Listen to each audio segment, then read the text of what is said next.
ഇന്നത്തെ trade plan സെറ്റപ്പിലേക്ക് സ്വാഗതം. നമ്മൾ ഇന്ന് നോക്കുന്നത് മെയിനായിട്ട് ഏതെല്ലാം റേഞ്ചസിലാണ് മാർക്കറ്റ് വരാൻ സാധ്യതയുള്ളത് അങ്ങനെയുള്ള കാര്യങ്ങളാണ് നമ്മൾ നോക്കുന്നത്. കഴിഞ്ഞ ദിവസം നമ്മൾ ക്ലിയറായിട്ട് കഴിഞ്ഞ ദിവസത്തെ വീഡിയോ കണ്ടിട്ടുണ്ടെങ്കിൽ അറിയായിരിക്കും. ഞാനൊരു 2795 എന്ന് പറയുന്ന പ്രൈസ് റേഞ്ചിൽ ഓപ്പൺ ഇൻട്രസ്റ്റ് ബേസ് ചെയ്തിട്ട് അവിടെ ഒരു റെസിസ്റ്റൻസ് ഉണ്ടെന്ന് പറഞ്ഞു. ഏകദേശം കൃത്യമായിട്ട് 2795 നിന്നാണ് ആ മാർക്കറ്റ് റിവേഴ്സ് ഒരു അപ് ട്രെൻഡിന് അത്ര നേരം ഒരു തടയിട്ടത് 2795 എന്ന് പറയുന്ന പ്രൈസ് റേഞ്ചിൽ വന്ന് ടച്ച് ചെയ്തിട്ടാണ് മാർക്കറ്റ് താഴത്തേക്ക് പോകുന്നത്. ഇന്നെന്തായാലും മാർക്കറ്റ് ട്രെൻഡ് ഒരു നെഗറ്റിവിറ്റിയാണ്. നമുക്ക് അതിന് തന്നെ നേരത്തെ പറഞ്ഞ പോലെ തന്നെ ഫസ്റ്റ് ഓപ്പൺ ഇൻട്രസ്റ്റ് നമുക്ക് നോക്കാം. ഓപ്പൺ ഇൻട്രസ്റ്റ് നോക്കി അറിയാം എന്താണ് കോൾ ഓപ്ഷൻ്റെ ഓപ്പൺ ഇൻട്രസ്റ്റ് നോക്കുന്നത്. ഇവിടെ നോക്കി അറിയാം നെഗറ്റിവിറ്റിയാണ്. 2745 എന്ന് പറയുന്ന പ്രൈസ് റേഞ്ച് വരും. ഇപ്പോൾ ഏകദേശം 2749 ട്രേഡ് നടക്കുന്നത്. ഫ്യൂച്ചർ ആണെന്നുണ്ടെങ്കിൽ 2752 എന്നൊക്കെ പറയുന്ന പ്രൈസ് റേഞ്ചിലാണ് ട്രേഡിംഗ് നടക്കുന്നത്. ഈ ഒരു ഏരിയയൊക്കെ ചെറിയൊരു സപ്പോർട്ട് സോണായിട്ട് ജസ്റ്റ് ഒന്ന് കാണിക്കുന്നുള്ളൂ. നമുക്ക് സ്ട്രോങ് ആയിട്ടുള്ളൊരു ഏരിയ ആണോ അങ്ങനെയുള്ള കാര്യങ്ങളൊക്കെ നമുക്ക് ഓരോ ഓർഡർ ഫ്ലോയിൽ സ്ട്രെങ്ത് ഒക്കെ അനുസരിച്ചിട്ടാണ് പറയാൻ പറ്റുള്ളൂ. അതേപോലെ തന്നെ ഓർഡർ ഫ്ലോയിൽ നമുക്ക് മോർണിംഗ് സെഷനിൽ വന്ന ഡാറ്റയൊക്കെ നമുക്ക് ഒരു അത്രയും ആക്യുറേറ്റഡ് ആവാറില്ല.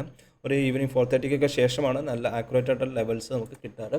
അതേപോലെ ഓപ്പൺ ഇൻട്രസ്റ്റ് നോക്കുമ്പോൾ നമുക്ക് അത്രയും സ്ട്രോങ്ങസ്റ്റ് ആയിട്ടുള്ളൊരു ട്രെൻഡല്ല. 2745 അതായത് 2740 എന്ന് പറയുന്ന ഈ ഒരു റേഞ്ചൊക്കെ വരെ CFD ആണെങ്കിൽ 2740 എന്ന് പറയുന്ന ഈ ഒരു റേഞ്ചൊക്കെ വരെ വരാനുള്ള സാധ്യതയുണ്ട്. 2740 എന്ന് പറയുമ്പോൾ 36 SL ഒക്കെ ആയിട്ട് വെച്ചിട്ട് ട്രേഡ് സെറ്റപ്പ് വരാനുള്ള സാധ്യതയുണ്ട്.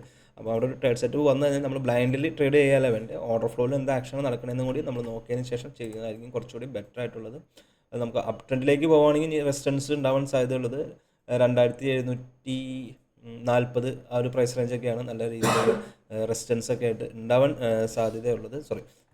റെസിസ്റ്റൻസ് ഉണ്ടാവാൻ ആണെന്നുണ്ടെങ്കിൽ 2715, അതേപോലെ 2785 കഴിഞ്ഞ ദിവസങ്ങളിലൊക്കെ വന്ന ഏരിയ തന്നെയാണ് ഇന്ന് ഇപ്പോൾ റെസിസ്റ്റൻസ് ആയിട്ട് 2785 സ്ട്രോങ് ആയിട്ടുള്ള റെസിസ്റ്റൻസ് ഒക്കെ ആയിട്ട് നല്ല രീതിയിൽ നിൽക്കുന്നത്. അപ്പോൾ അത്രയും കാര്യങ്ങളാണ് ഒരു ഇൻട്രാഡേ ട്രേഡ് ബേസ് ചെയ്ത് നോക്കുമ്പോൾ. അതുപോലെ ന്യൂസ് ബേസ് ചെയ്ത് നോക്കുകയാണെന്നുണ്ടെങ്കിൽ ഇന്ന് അധികം വലിയ രീതിയിലുള്ള ന്യൂസൊന്നും വരാനില്ല. 8:30 USD സംബന്ധിച്ച് ന്യൂസ് വരാനുള്ളത്.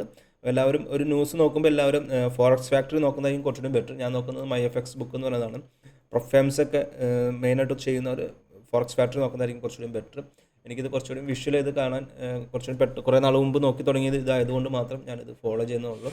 നമുക്ക് 8:30 ന്യൂസ് വരാനുള്ളത്. അപ്പോൾ അതുകൊണ്ട് തന്നെ ആ ഒരു ടൈം വരെ US മാർക്കറ്റ് ഓപ്പണിങ്ങിലൊക്കെ മൂവ്മെൻറ്റ്സ് ഒക്കെ വന്നതിന് ശേഷമായിരിക്കും നമുക്ക് ഒരു 8:30 ആകുമ്പോഴത്തേക്ക് നല്ല മൂവ്മെൻറ്റ്സിൻ്റെ ന്യൂസിൻ്റെ ട്രേഡ് അപ്ഡേറ്റും കാര്യങ്ങളൊക്കെ വരിക.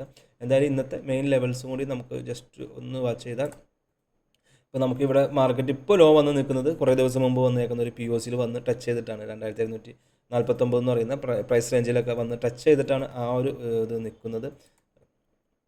അത്യാവശ്യം നല്ല ചെറിയ രീതിയിൽ മോർണിംഗ് സെഷനിലൊക്കെ അത്യാവശ്യം ഈ ഒരു റേഞ്ചൊക്കെ ബൈയിങ് ആക്ടിവിറ്റി മതിയാവും. പക്ഷേ നെഗറ്റിവിറ്റിയും അതേപോലെ തന്നെ ഈ ഒരു റേഞ്ചൊക്കെ വരെ മാർക്കറ്റ് പോകാനുള്ള സാധ്യതയുള്ളൂ. അപ്പോൾ അതും ഒരു ഇമ്പോർട്ടൻ്റ് ആണ്. അതുകൊണ്ട് നമ്മൾ മൈൻഡിൽ വയ്ക്കുക. എന്നിട്ട് മാത്രം ട്രേഡ് ഡിസിഷനും മറ്റ് കാര്യങ്ങളൊക്കെ എടുക്കുക. ഇപ്പോൾ കാണുന്നത് 5 മിനിറ്റ്സിൻ്റെ ചാർട്ടിൽ ഏകദേശം അത്യാവശ്യം 721 315 ബൈയിങ് എന്ന് പറയുന്നത് അത്യാവശ്യം സ്ട്രോങ് ആണ്. പക്ഷേ ഈ ഒരു ക്യാൻഡിൽ ഡിസിഷൻ ആയതിനു ശേഷമായിരിക്കണം നമ്മൾ ഡിസിഷൻ എടുക്കേണ്ടത്. എന്തായാലും ഈ ഒരു POCക്കൊക്കെ മുകളിലേക്ക് പോയാൽ ഈ ഒരു റേഞ്ചൊക്കെ എങ്കിലും വരാനുള്ളതാണ് 2760. അതിനൊക്കെ ശേഷമായിരിക്കും മാർക്കറ്റ് ഒരു ഡൗൺ ട്രെൻഡിലേക്ക് പോകാൻ സാധ്യതയുള്ളൂ. എന്തായാലും ട്രെൻഡ് ഇപ്പോൾ ജസ്റ്റ് ഒരു അപ് ട്രെൻഡ് പോലെ ഫോം ചെയ്തിട്ടുണ്ട്. പക്ഷേ അത് അത്ര സ്ട്രോങ് ആയിട്ടുള്ള ഇതിൽ അല്ല വന്നേക്കുന്നത്. അപ്പോൾ അതുകൊണ്ട് ട്രെൻഡ് ഒരു നെഗറ്റിവിറ്റി ആണെന്നുള്ളൊരു ഇത് മാത്രമേ നമുക്ക് നിലവിലുള്ളൂ.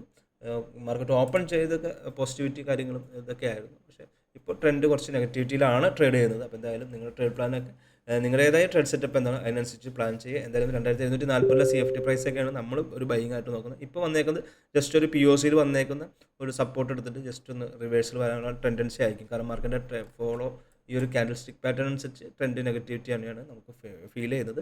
അപ്പോൾ എല്ലാവർക്കും ഹാപ്പി ട്രേഡിങ്.